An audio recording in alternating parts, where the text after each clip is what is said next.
Bharatiya Janata party પોતાની સંગઠનની તાકાત, સરકારના કામો અને સક્રિયતાથી અમે રણ મેદાનમાં ગયા છીએ.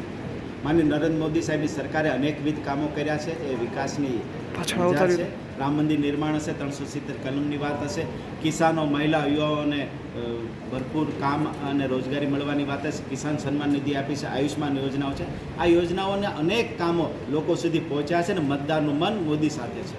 કોંગ્રેસના કોણ ઉમેદવારે એની સામે અમારે નિસ્બત નથી. ભારતીય જનતા પાર્ટીને અમારા ઉમેદવાર રણ મેદાનમાં અમે 2-3 રાઉન્ડ પૂર્ણ કર્યા છે. જિલ્લા પંચાયતો વાઇઝ વોર્ડમાં પણ લોકસંપર્કો, અનેક મિટિંગો થઈ રહી છે.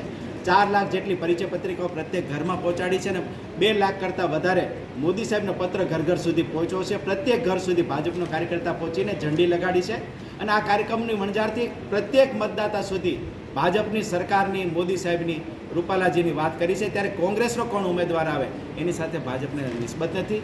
21 લાખ કરતાં વધારે મતદારો છે, 1974 બૂથ છે. અમે લોકસભા તો જીતી છે પણ અમારી લડાઈ 1974 બૂથ જીતવાની છે. પ્રત્યેક બૂથમાં ભાજપ જીતે અને કોંગ્રેસનો અહીંનો ઉમેદવાર આવે કે બહારનો, ભાજપ 5 લાખ કરતાં વધારે મતોથી રાજકોટ લોકસભા સીટ જીતવાનું છે. આ નિશ્ચિત છે.